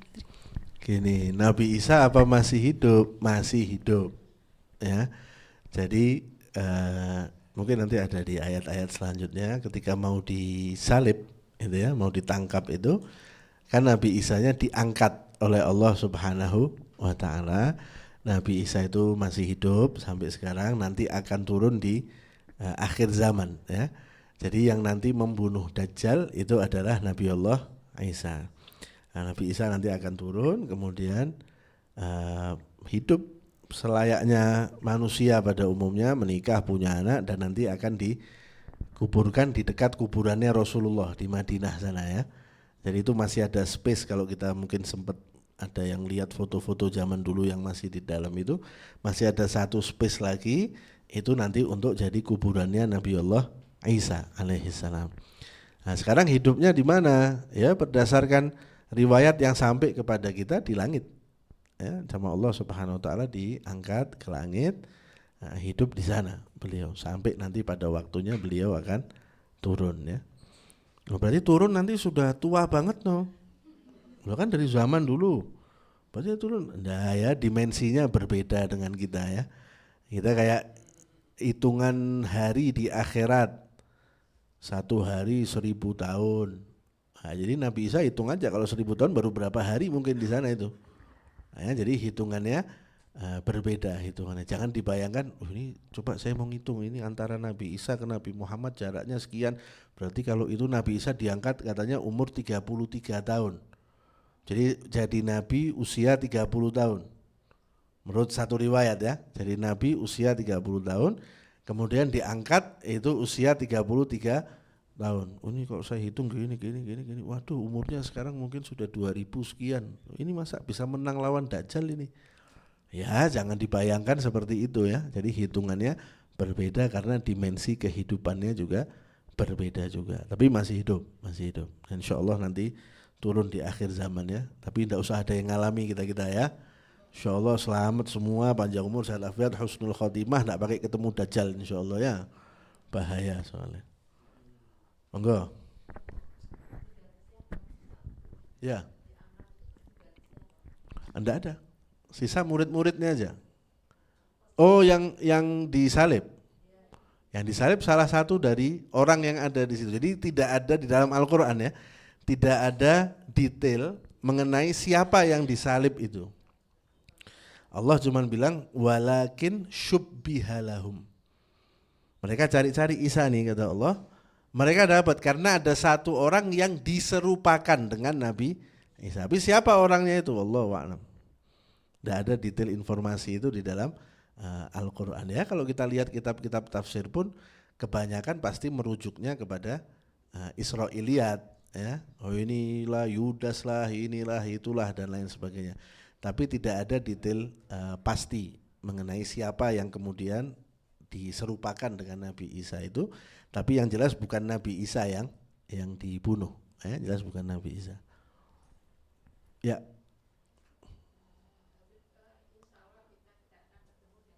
Amin. 10 ayat pertama dari surat Al-Kahfi. Katanya kalau kita hafal, Dajjal tidak akan bisa melihat kita. Padahal kita mungkin tidak akan bertemu kalau hari kiamat. Gini, kan kita membaca itu sebagai perlindungan. Tapi kalau tidak ketemu kan lebih enak, Bu ya. Ya, sebetulnya lo ya, harapannya kan begitu. Tapi kalaupun bertemu, kalau kita membaca atau menghafal 10 ayat pertama, dalam riwayat yang lain 10 ayat terakhir, sehingga ulama bilang apal aja lah 10 ayat pertama dan 10 ayat yang terakhir itu bisa jadi perlindungan dari Dajjal. Sebetulnya yang dimaksud menjadi perlindungan itu kalau kita menghafalkan itu plus kita bisa merenungi juga apa sih maksudnya, kenapa spesifik 10 ayat itu. Nah itu kalau kita lihat berarti ada satu hal di situ yang bisa menjadi tameng kita dari Dajjal. Bukan cuma sekedar menghafalnya aja. Walaupun menghafalnya aja pasti tetap akan ada keberkahannya, tetap akan ada manfaatnya. Tapi ketika Nabi nyebut spesifik 10 ayat pertama, dalam riwayat yang lain 10 ayat yang terakhir, pasti ada sesuatu di situ yang memang bisa membentengi kita dari Dajjal. Tapi ala kulli hal, kalaupun ketemu, insya Allah saya enggak, tapi tetap saya harapannya enggak mau ketemu ya Bu ya. Kalaupun ketemu, selama melakukan hal-hal yang diperintahkan oleh Nabi itu insya Allah selamat tetap. Masalahnya Dajjal ini, dia ini dakwahnya ini hebat sekali, itu masalahnya. Sebagian orang itu beriman kepada Dajjal ini bahkan tidak merasa bahwa itu salah. Ya, ada orang-orang kata Nabi, kalau orang-orang itu iman, kemudian imannya itu benar, ibadahnya benar, dia akan bisa membaca tulisan yang ada di dahinya Dajjal. Kata Nabi, di dahinya Dajjal itu ada tulisan kafir, ya, kafaro ini. Kata Nabi, orang yang nggak bisa baca, tapi kalau imannya betul, yang nggak bisa baca pun dia akan bisa baca tulisannya Dajjal ini di sini. Nah, tapi kan resiko itu ya, resiko. Kemudian Dajjal bisa menghidupkan orang yang udah mati juga. Ada orang datang, kamu mau kemana? Ditanya teman-temannya, itu Dajjal, saya mau bunuh Dajjal tuh. Sampai ke hadapannya Dajjal, kamu mau beriman gak sama saya? Enggak mau lah, kamu Dajjal kok. Sama Dajjal dibelah jadi 2. Bukan cuma dibunuh ini ya, dibelah jadi 2. Belahan ini sama Dajjal disatukan, dihidupkan lagi. Kalau kita orangnya kagetan lihat itu, hebat bener Dajjal nih, kayak Nabi Isa ini. Bisa beriman orang. Ya. Terus nanti di saat itu, ini berdasarkan hadis Nabi semua ya, makanya kita penting juga belajar hadis Nabi soal fitnah-fitnah di akhir zaman itu. Kehidupan itu semakin kesini, itu nanti semakin sulit. Ya, orang yang benar-benar beriman, orang yang benar-benar megang agamanya Allah, itu nanti hidupnya semakin kesana secara ekonomi bahkan itu akan semakin sulit. Sampai nanti Dajjal muncul. Karena ini semua kesulitan ekonomi dan lain sebagainya ini semua ulahnya Dajjal semua ini ya. Jadi Dajjal itu punya bawahan-bawahan. Dajjal ini bosnya, dia punya bawahan-bawahan yang sudah mulai bekerja dari sekarang. Sudah bekerja dari sekarang untuk mengacaukan ini semuanya. Ini tujuannya nanti ketika Dajjal keluar dia tinggal safari dakwah aja dia.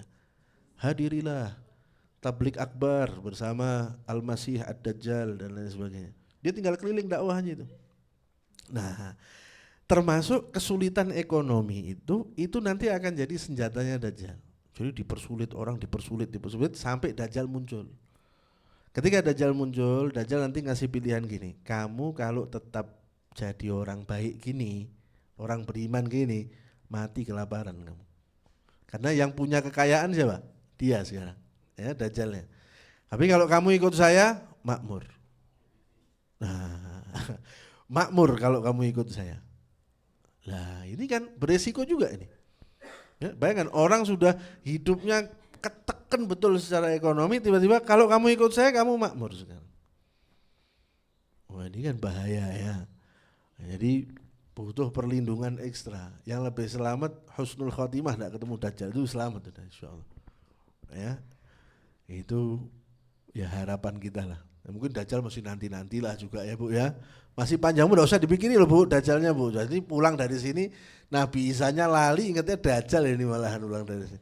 Enggak usah dipikiri Dajjalnya. Selamat insyaallah, selamat semua insyaallah ya insyaallah. Tidak habis-habis bahas Dajjal. Baik, ada lagi Bapak Ibu yang mau bertanya?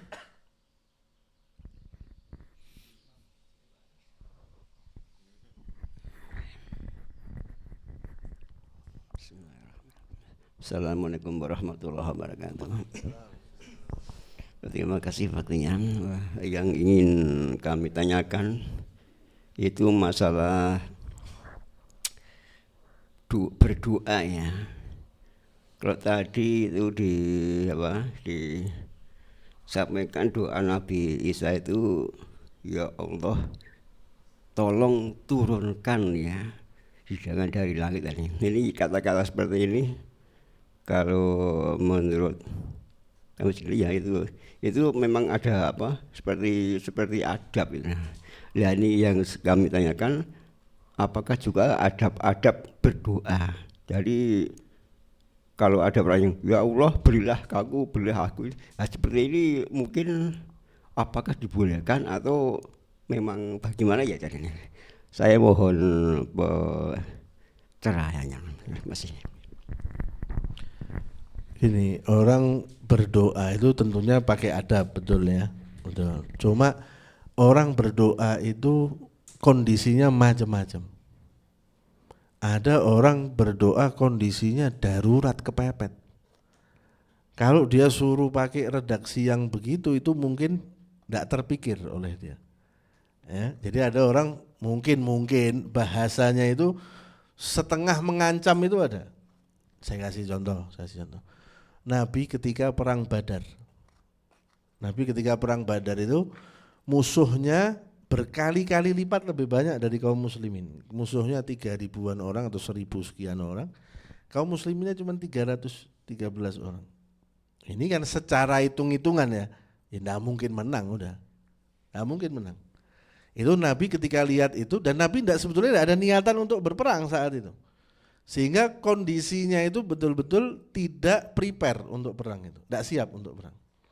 Itu Nabi malam, katanya Sayyidina Abu Bakar, saya lihat Nabi itu doa, tangannya diangkat tinggi sampai ridaknya ini, selendang yang dipakai Nabi itu sampai jatuh ke bawah. Di antara yang diucapkan Nabi, ya Allah, ini kalau enggak kamu kasih kemenangan, enggak ada lagi loh yang nyembah kamu. Nah, Itu kan dalam tanda kutip ya, agak ngancem itu. Nah kenapa? Karena kepepet itu. Nah, tapi baiknya ya doa dengan menggunakan bahasa-bahasa yang baik. Ya Allah, saya minta kepada kamu begini, karuniakanlah saya begini. Berilah, itu masih bagus.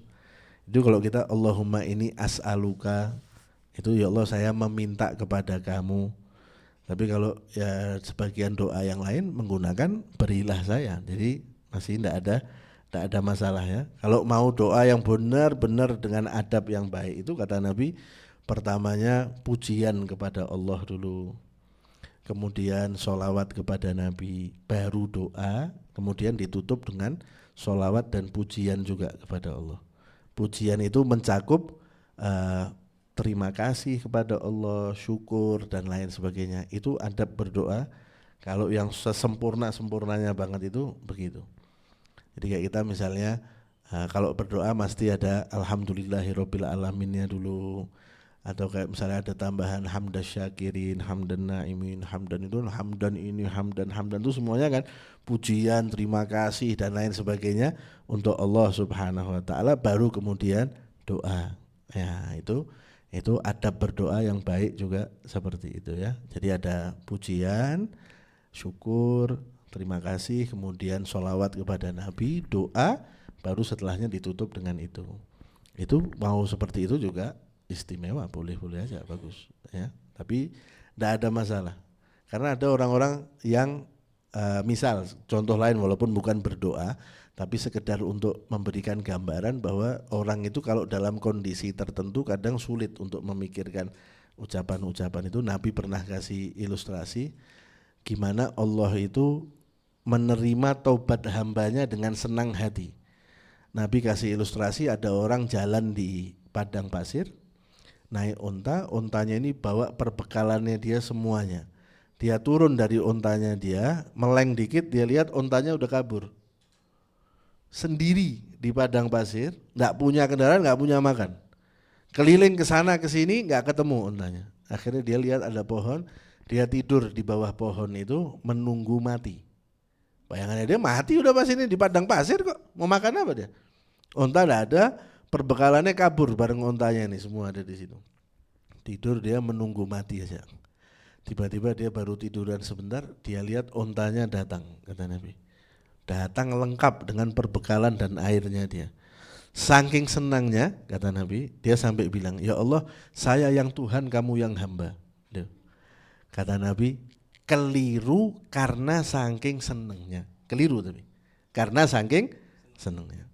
Jadi ada orang dengan kondisi-kondisi seperti itu yang mungkin sampai bahasa doanya itu ya tadi kayak mungkin separuhnya ngancem kah, ini kah, itu kah. Ya kita maklumi lah, kita maklumi juga ya orang dengan kondisinya masing-masing. Allahu a'lam. Baik, terima kasih Habib atas penjelasannya. Ini ada pertanyaan. Assalamualaikum warahmatullahi wabarakatuh. Habib izin bertanya. Tadi disebutkan bahwa Allah mengajarkan kepada Nabi Isa itu kitab, hikmah, Taurat dan Injil. Apakah proses mengajarkannya seperti Nabi yang lain, yaitu turunnya wahyu melalui malaikat Jibril? Mohon penjelasannya Habib. Ya, jadi kalau kita lihat dari riwayat-riwayat yang ada, pelajaran atau pengajaran yang Allah berikan kepada Nabi Isa itu tidak melalui proses yang normal ya. Artinya bukan Nabi Isa pergi sekolah belajar nulis gitu, enggak. Tapi memang pengetahuan itu sudah ditanamkan oleh Allah di dalam diri Nabi Isa. Bahkan menurut sebagian riwayat, Nabi Isa itu pernah sama Siti Maryam ketika umurnya masih kecil dibawa ke TPA buat ngaji, buat belajar. Ketika gurunya bilang, ayo coba baca ini, kata Nabi Isa, kamu tahu nggak maknanya itu? Nggak tahu, kata gurunya. Sini tak kasih tahu. Malah gurunya yang diajari sama Nabi Isa. Tapi dalam riwayat yang lain itu kalau gurunya di sini, muridnya di situ. Pas Nabi Isa bilang, ayo saya ngajari kalau kamu nggak tahu. Itu tukar posisi. Nabi Isa duduk di tempat gurunya duduk di tempat muridnya Nabi Isa. Jadi berdasarkan ilham lah ya, berdasarkan ilmu laduni kalau bahasa kita. Jadi tidak melalui proses yang yang normal, enggak terus sekolah dulu, lulus ujian baru alah selak diangkat no. Nah, jadi gitu ya berdasarkan informasi yang kita dapat ya. Baik, terima kasih Habib. Ada satu lagi Habib. Assalamualaikum warahmatullahi wabarakatuh Habib. Izin bertanya, apakah wajahnya Nabi Isa itu seperti apa yang digambarkan oleh orang-orang Nasrani saat ini? Gini, kalau kita pergi ke gereja-gereja dari berbagai, googling aja lah, googling lewat YouTube, itu semua negara punya gambarannya sendiri-sendiri. Ya, jadi kalau kita ke Eropa itu ya dengan asumsi anggap Yesusnya itu Nabi Isa ya. Yang di Eropa rambutnya bergelombang panjang putih matanya gitu, udah bule banget pokoknya. Coba pergi ke Afrika sana. Ya kulitnya kulit hitam Nabi Isanya. Ya. Nah, tapi ada penggambaran dari Nabi dari hadis. Ya, kata Nabi ketika saya ketemu Isa, nah Isa itu kulitnya kemerah-merahan kata Nabi. Terus rambutnya itu kayak pakai gel terus gitu, kayak basah terus, seger gitu jadi orang ya. Kayak masih bercucuran air rambutnya Isa ini. Jadi seger terus orangnya. Dan lagi kan Nabi Isa lahir di wilayah Palestina sana kan. Ya sesuaikan aja dengan orang-orang yang ada di sana itu. Ya kurang lebih kan begitu. Terus Siti Maryam ketika mau lahiran Nabi Isa, sama Allah suruh makannya apa? Kurma, cari kurma di tempatnya bule-bule itu di mana? Ada. Ya lahirnya di daerah situ ya tinggal disesuaikan dengan itu. Jadi apakah sama seperti gambaran orang Nasrani sekarang? Lah orang Nasraninya aja enggak ada yang sepakat kok sama mukanya. Kalau sudah ada yang sepakat baru bisa kita hukumi nanti. Ini lain-lain, semua tempat lain, semua menyesuaikan sama negaranya masing-masing. Jadi enggak. Jadi kita bisa bilang enggak ya. Enggak. Kita ya yang paling mendekati ya kita lihat tempat lahirnya Nabi Isa, kurang lebih ya begitu Nabi Isa. Jadi ke Arab-Araban justru harusnya sebetulnya ya. Dan tadi itu ya seger kata Nabi, rambutnya itu kayak basah terus Nabi Isa itu. Jadi enggak, kalau tanya apakah seperti itu? Enggak, tidak seperti itu ya. Allahu a'lam. Baik, terima kasih Habib. Ada lagi Bapak Ibu? Sudah cukup? Mungkin ini sudah semua pertanyaan sudah disampaikan semua Habib. Mungkin ada tambahan atau penegasan dari materi hari ini, monggo. Cukuplah saya kira materinya ya, insyaallah. Baik, dan mohon doa dari panjenengan untuk menutup majelis ini Habib. Bismillahirrahmanirrahim. Alhamdulillahirabbil alamin. Allahumma shalli wa sallim ala sayyidina Muhammadin wa ala ali sayyidina Muhammad. Allahumma inna nas'aluka al-'afwa wal 'afiyah wal mu'afata da'imah fid dini wad dunya wal akhirah. Allahumma ij'al jam'ana hadha jam'an marhuma wa tafarruqana min ba'dihi tafarruqan ma'suma wa la taj'al fina wa la minna wa la ma'ana shaqiyan wa la mahruma. Allahumma iftah 'alaina futuhal 'arifin wa faqihna fid din wa 'allimna ta'wil wa hdina ila sawa'i sabil. Allahumma arzuqna fahman nabiyyin wa hifdhal mursalin wa ilhamal malaikatil muqarrabin. Allahumma tub 'alaina taubatan nasuha wa zakkina biha jisman wa qalban wa ruha. Allahumma la tahrimna khair ma indaka li syarri ma indana fadlan wa ihsana. Rabbana atina fid dunya hasanatan wa fil akhirati hasanatan wa qina adzabannar wa adkhilnal jannata ma'al abrar. Ya aziz ya ghaffar ya rabbal alamin. Sallallahu ala sayyidina Muhammadin wa ala alihi wa sahbihi wasallam. Walhamdulillahi rabbil alamin.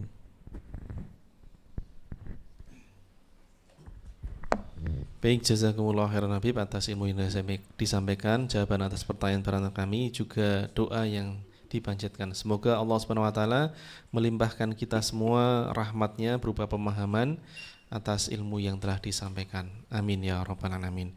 Bapak Ibu majelis Jabat Cinta yang dirahmati Allah, insyaallah majelis ini akan disambung lagi di kesempatan yang datang, insyaallah di setiap hari Selasa pekan keempat. Semoga Allah Subhanahu wa taala memberikan kesempatan kepada kita semua untuk bertemu kembali dalam keadaan sehat walafiat dan penuh keberkahan. Mari kita tutup dengan membaca doa akhir majelis di kertas yang sudah dibagikan. Bismillahirrahmanirrahim. Rabbana fa'na bima 'allamtana, Rabbi 'allimna alladhi yanfa'una, Rabbi faqihna wa faqih ahlana wa qarabatin lana fi dinina ma ahlil qudri untha wa dhakar, Rabbi waffiqna wa waffiqhum lima tartadi qawlan wa fi'lan karama warzuqil kulla halalan daiman wa akhilla atqiya'a ulama. نهضى بالخير ونقفى كل شر ربنا وأصلح لنا كل شؤون وأقر بالرضا منك العيون واقض عنا ربنا كل الديون قبل أن تأتينا رسل المنون واغفر أستر أنت أكرم من ستر وصلاة الله تغشى المصطفى من إلى الحق دعانا والوفا بكتاب فيه للناس شفاء وعلى الآل الكرام شرفا وعلى الصحب المصابيح الغرار اللهم اهدنا بهداك واجعلنا ممن يسارع في رضاك ولا تولنا وليا سواك ولا تجعلنا ممن خالف أمرك وعصاك وحسبنا الله ونعم الوكيل ولا حول ولا قوة إلا بالله العلي العظيم وصلى الله على سيدنا محمد وعلى آله وصحبه وسلم والحمد لله رب العالمين في كل لحظة عبدا عدد خلقه ورضا نفسه وزنة عرشه ومداد كلماته يا ربنا اعترفنا بأننا اقترفنا وأننا أسرفنا على لظى أشرفنا فتب علينا توبة تغسل كل حوبة واستر لنا العورات وآمن الروعات واغفر لوالدينا ربي ومولودينا والأهل والإخوان وسائر الخلان كل ذي محبة أو جيرة أو صحبة والمسلمين أجمع آمين ربي يسمع فضلا وجودا منا لا باكتساب منا بالمصطفى الرسول نهضى بكل سولي صلى وسلم ربي عليه عد الحب وآله والصحب إدادة الشهب والحمد للإله في البدء والتناهي سبحان ربك رب العزة عما يصفون وسلام على المرسلين والحمد لله رب العالمين في كل لحظة أبدا عدد خلقه ورضا نفسه وزنة عرشه ومداد كلماته سبحان ربك رب العزة عما يصفون وسلام على المرسلين والحمد لله رب العالمين. Wassalamualaikum warahmatullahi wabarakatuh.